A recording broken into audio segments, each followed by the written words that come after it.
Buenas tardes, mi nombre es Juan Pablo Marulanda Benjumea. Estudio en el Colegio Fe y Alegría La Paz. Estudio en el grado noveno 1. El presente video se relaciona con el origen del universo, el origen de la vida y la evolución del ser humano.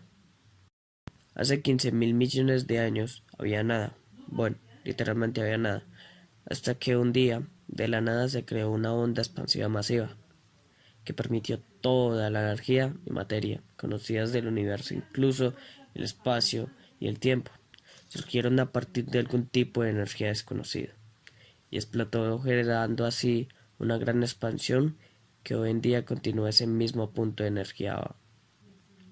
Ahora eran miles de millones de partículas, flotando por los aires metafóricamente hablando.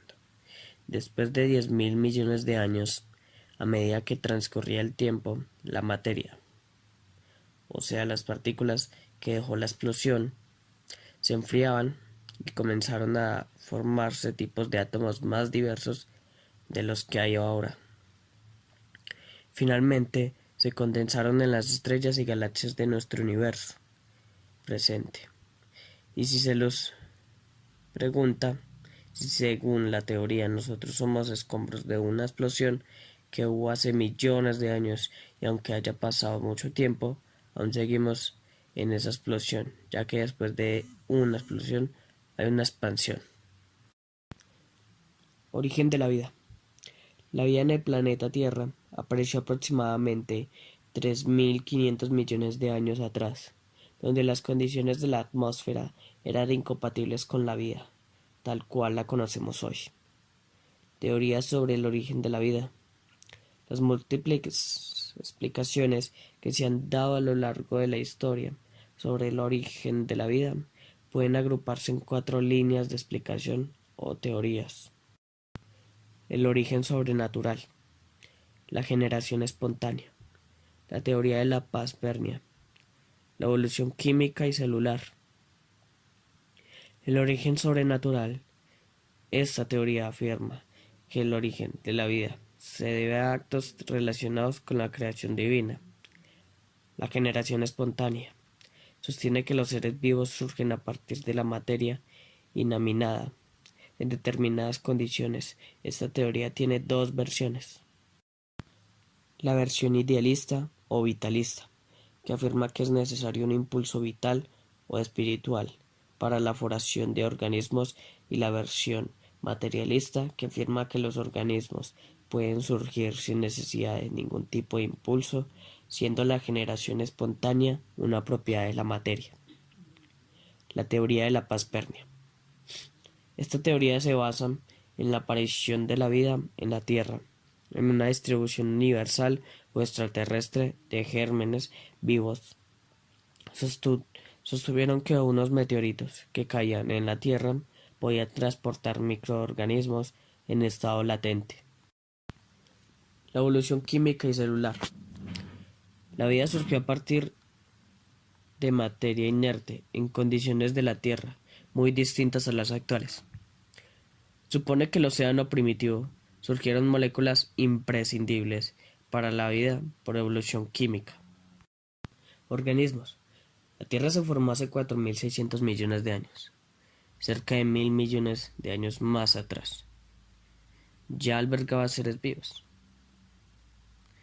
Los restos fósiles más antiguos conocidos se remontan a hace 3.800 millones de años y demuestran la presencia de bacterias, organismos rudimentarios, procariotas y unicelulares, de modo que los primeros seres vivos eran bacterias anaerobias, capaces de vivir en ausencia de oxígeno.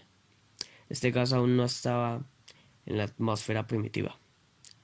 Luego comenzó la evolución y la aparición de bacterias distintas, capaces de realizar fotosíntesis.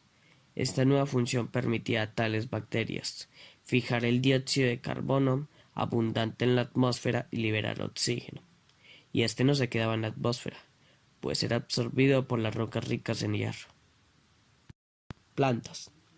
La primera planta de la que surgieron todas las especies actuales Es un grupo de algas verdes cuyos parientes vivos más cercanos son briófitas. Proliferan en la actualidad en entornos acuosos. Grupos de animales.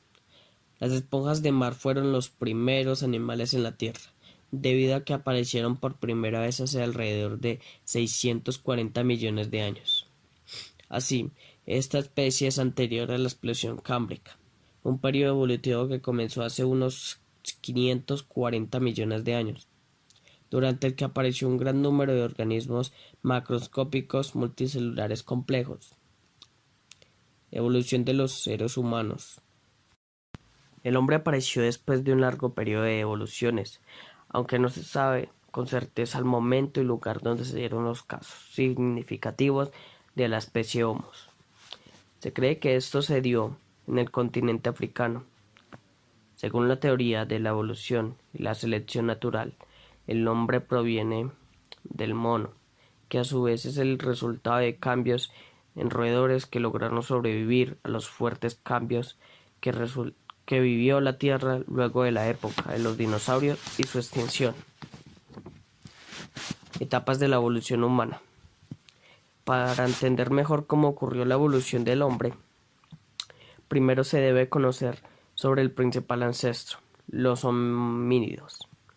Estos primates son clasificados en dos géneros. El primer género es el Australopithecus, mono del sur, que presentaba características físicas aún distantes del hombre actual.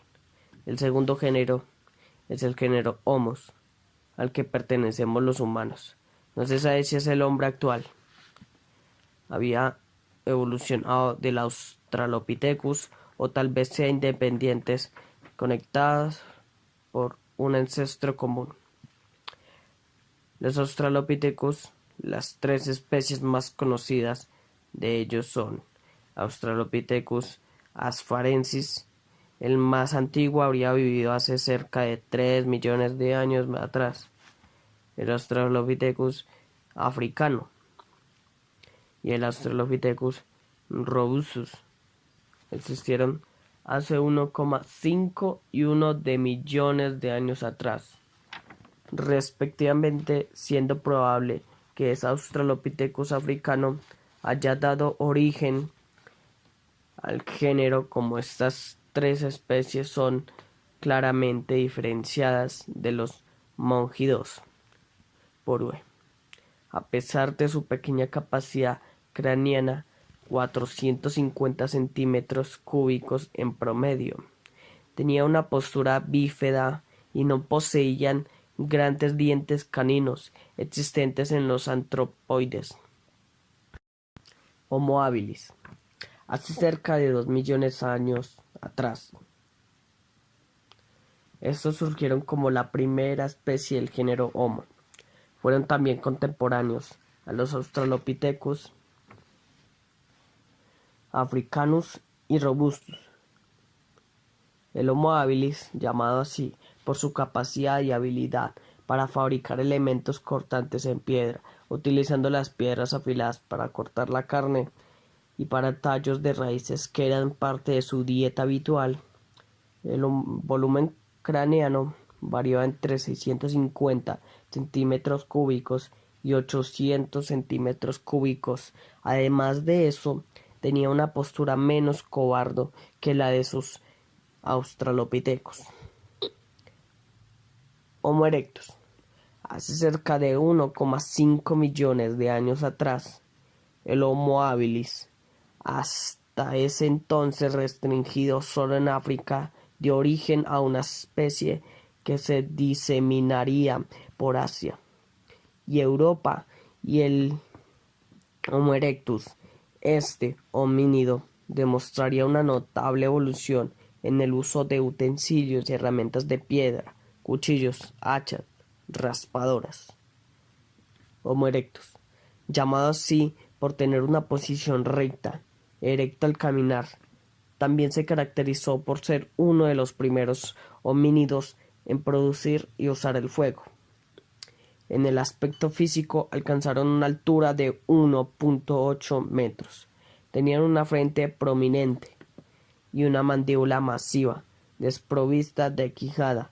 La cabeza del Homo erectus estaba articulada con una columna vertebral, de modo que se proyectaba hacia adelante al caminar. Hombre de Neandertálisis.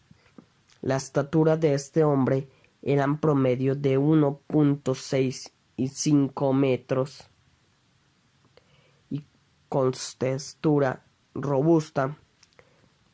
Su capacidad craneana está estimada en 1.500 centímetros cúbicos y su cráneo presenta una forma levemente achatada en el parte occipital. Con la frente inclinada hacia atrás, tenía maxilares robustos, una quijada poco pronunciada y una nariz prominente, amplia. Vivió entre 120.000 y 35.000 años antes de Cristo. Las razones de su desaparición aún no son claras, pero hay hipótesis que habrían sido exterminados o tal vez sucumbido por el climático o la presencia del más evolucionado Homo sapiens, hombre actual. Los neandertales eran un homínido muy social, acostumbrado a cazar en grupo y abrigarse del frío en cavernas. Habrían tenido un sistema de comunicación, es decir, fueron seres más sociables que sus antecesores y se acostumbraban a enterrar a sus muertos. Evidencia de un pensamiento filosófico. Homo sapiens, hombre actual, surgió alrededor del año 40.000 a.C. Era más alto que los neandertales y tenía rasgos físicamente menos pesados. Presentaban cráneo alargado, la frente amplia y la quijada redondeada. Muchas gracias por la atención prestada.